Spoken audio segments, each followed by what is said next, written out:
Side खबरों के लिए सब्सक्राइब करें फ्लेम मीडिया और उसके बाद बेल आइकन को प्रेस करें ताकि सबसे पहले आपको मिले एक्सक्लूसिव खबरें।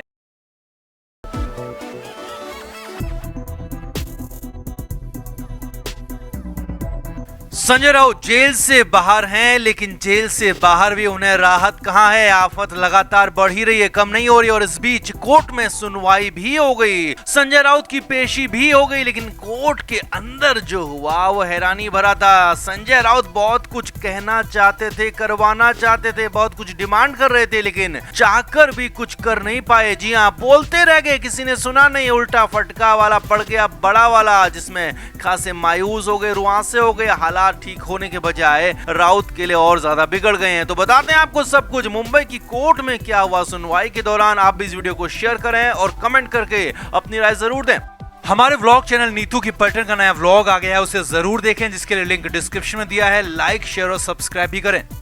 तो संजय राउत जितना ज्यादा फड़फड़ा रहे हैं, उनके लिए जकड़न उतनी ज्यादा बढ़ती जा रही है। हालात ऐसे कहे जा सकते हैं कि जिस जाल में संजय राउत फंसे हैं, वहां वो और ज्यादा फंसते जा रहे हैं, धंसते जा रहे हैं। अब इस बीच 9 दिसंबर शुक्रवार के दिन मुंबई की स्पेशल कोर्ट में सुनवाई हुई। जी हाँ, पात्रा चौल घोटाले को लेकर हुई सुनवाई में संजय राउत भी पहुंचे। अब कोर्ट के अंदर राउत के हाल खराब हो गए। कोर्ट के अंदर क्या क्या हुआ सिलसिलेवार तरीके से वो आप भी देखिए और समझिए।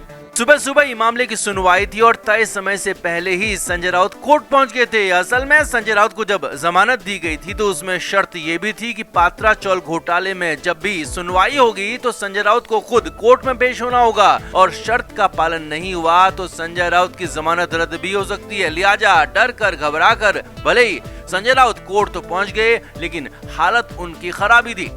कोर्ट में सुनवाई शुरू हुई और ईडी की तरफ से दलील दी गई कि मामले में अब आगे क्या किया जाए। असल में ईडी चाहती थी कि इस मामले में कुछ और वक्त उन्हें दिया जाए ताकि पूरे सबूत और कुछ और गवाहों को वे इकट्ठा कर लें, और इसके साथ ही संजय राउत पर उसके बाद चार्ज फ्रेम किए जाएं, क्योंकि अभी तक कोर्ट में संजय राउत पर आरोप तय नहीं किए गए। हाँ, चार्जशीट जरूर इस मामले में फाइल की गई है।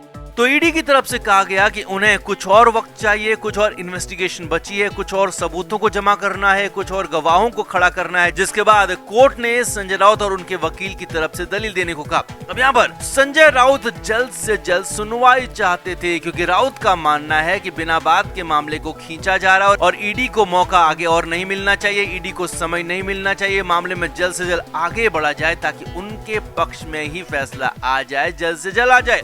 अब सूत्रों के मुताबिक संजय राउत नहीं चाहते हैं कि गवाहों की, सबूतों की और तलाश हो, और इसीलिए वो जल्द से जल्द सुनवाई करें। और हो सकता है इस वजह से भी संजय राउत डर रहे हो कि और सबूत और गवाह उनके खिलाफ इकट्ठा हो गए तो उनके खिलाफ केस और ज्यादा भारी बढ़ जाएगा। लेकिन यहाँ पर संजय राउत की इस दलील को सुनाई नहीं गया। जी हाँ, संजय राउत की इस बात को, दलील को सुनाई नहीं गया। झटके ब झटका लग गया। कोर्ट ने तुरंत ही ईडी को समय दे दिया। जी हाँ, ईडी की बात कोर्ट की तरफ से मान ली गई, और जब संजय राउत बोलते रह गए, कहते रह गए, लेकिन एक नहीं सुनी। संजय राउत की गर्दन नीची हो गई और मामले की अगली सुनवाई 24 जनवरी को पहुंचा दी गई। जी हाँ, 24 जनवरी को इस मामले में अगली सुनवाई होगी। करीब करीब 1.5 महीने बाद ये अगली सुनवाई होगी। संजय राउत को एक बार फिर से हिदायत भी दी गई कि वो गवाहों के संपर्क में आने की कोशिश ना करें, सबूतों से छेड़छाड़ की कोशिश भी ना करें, क्योंकि ऐसा करना या ऐसा करने की कोशिश भी उनकी जमानत को रद्द करवा सकती है।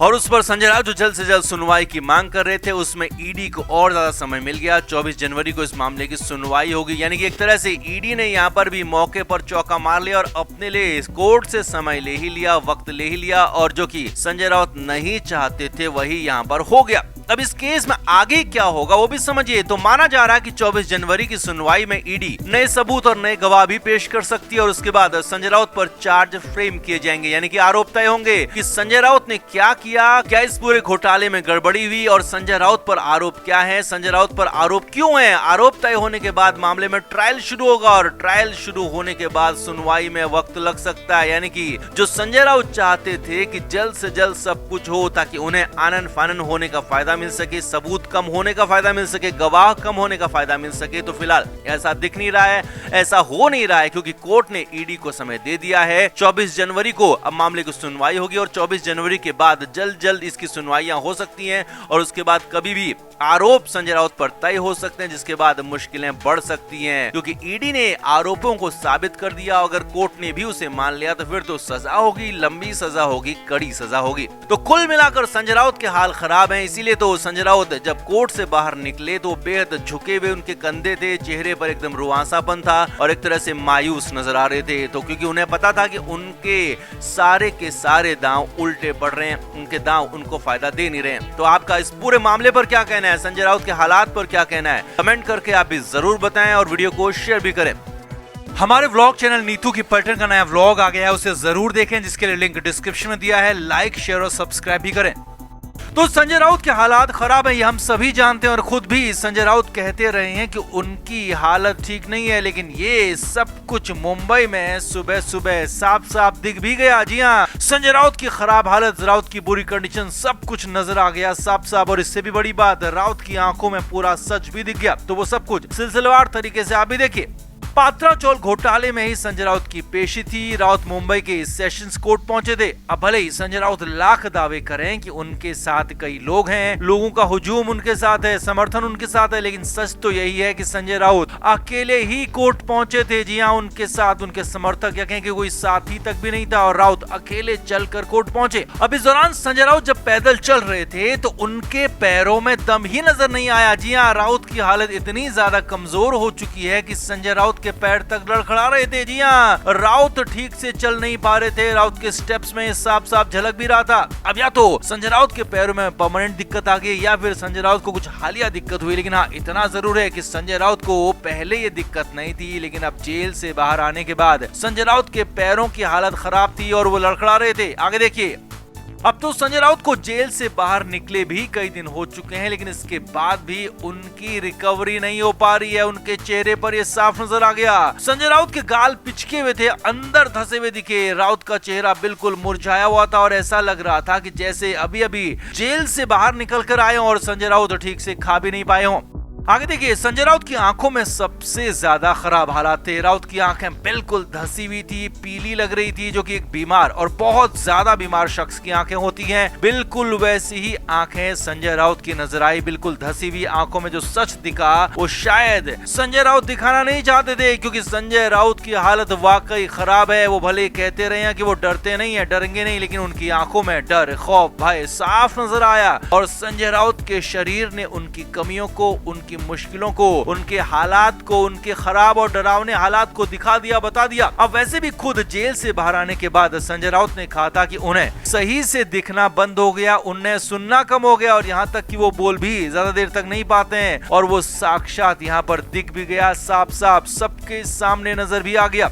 अब इसके बाद कोर्ट के अंदर भी संजय राउत के लिए हालात खराब ही रहे। संजय राउत की कोर्ट में जब पेशी हुई तो अंदर कंडीशन और ज्यादा बुरी हो गई, क्योंकि यहाँ केस के मामले में कोर्ट में भी झटका लग गया। कहाँ तो संजय राउत कोर्ट के अंदर राहत की उम्मीद लेकर आए थे, उन्हें उम्मीद थी कि इस बार कुछ तो उन्हें राहत मिलेगी, लेकिन कहाँ कोर्ट ने उल्टा कह दिया कि मामला गंभीर है और मामले में जो हो रहा है फिलहाल तक वो सब ठीक है। यानी कि राउत को झटका लग गया, फटका लग गया। तो कुल मिलाकर संजय राउत के हालात खराब हैं और अब तो चेहरे से हालात बिल्कुल साफ साफ दिख गए हैं। कंडीशन उनकी बेहद खराब है, वो साफ साफ नजर आ गई है। और जिस तरह से राउत आगे बढ़ रहे हैं, जिस हिसाब से संजय राउत के लिए कहानियां आगे बुनी जा रही हैं, वो भी उनके लिए राहत देने वाली बिल्कुल नहीं है। क्योंकि संजय राउत यहाँ पर सीधे सीधे महाराष्ट्र की सरकार से पंगा ले चुके हैं, सरकार पर सीधे निशाना साध रहे हैं। तो हो सकता है कि कुछ और मामलों में, जिसमें कि भड़काऊ बयान भी शामिल हो सकता है, उसे लेकर संजय राउत पर केस दर्ज किया जा सकता है और संजय राउत को फिर से जेल भेजा जा सकता है। क्योंकि ऐसा ही कुछ महाराष्ट्र के मंत्री ने भी कहा था, जिसके बाद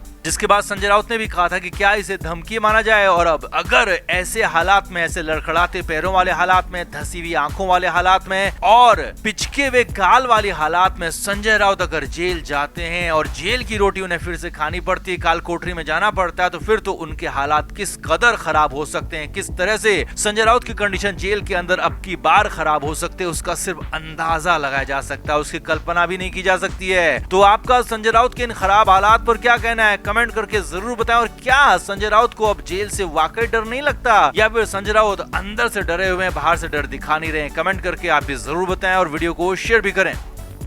फ्लेम मीडिया रिपोर्ट।